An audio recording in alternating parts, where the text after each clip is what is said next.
Wanafunzi 3183 waliofaulu mwaka jana kuingia kidato cha kwanza katika halmashauri ya manispaa ya Kinondoni jijini Dar es Salaam, ambao waliachwa baada ya kukosa nafasi za masomo, wanatarajia kuanza masomo mwezi Februari au Machi mwaka huu baada ya kukamilika mradi wa ujenzi wa shule katika kata 7 za manispaa hiyo. Taarifa kama Suleiman inaarifu zaidi.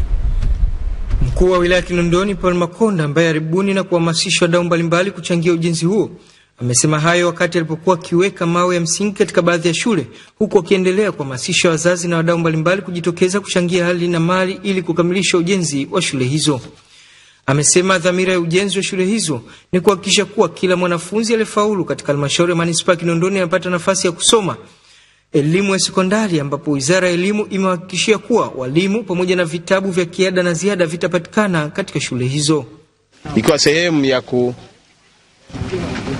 kuhakikisha watoto wanaokosa nafasi ya kuendelea na masomo wasikose tena kwa mwaka 2016.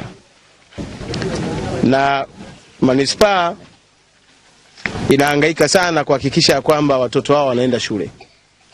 Lakini tukaona ni vyema tukawa na nguvu ya pamoja ya kuhakikisha kwamba tunakamilisha ujenzi. Ujenzi huu ni ule unaotokana na matakwa na maombi na nia na shauku ya serikali ya awamu ya 4 ya kuhakikisha kila kata na sekondari.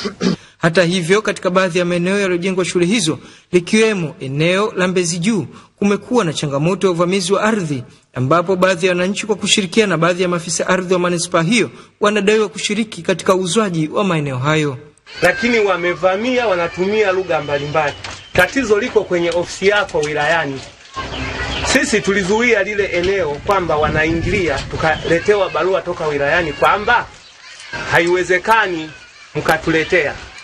Leteni ramani. Tunapopeleka taarifa na ramani, tunakuta yupo mtu anayegushi ramani kuwagawia waliovamia shule.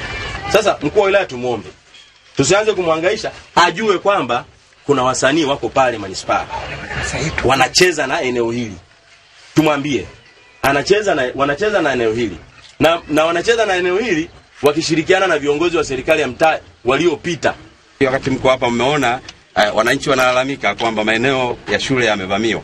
Mimi niseme tu kwa niaba ya manispaa Kinondoni kwamba ni waombe wale wananchi wote ambao wanavamia kwenye maeneo ya serikali, tafadhali ikiwezekana waanze kuondoka wenyewe. Kwa sababu kama manispaa, kama serikali haitavumilia maeneo ya serikali kuvamiwa. Hamisi Suleiman, Channel 10, Dar es Salaam.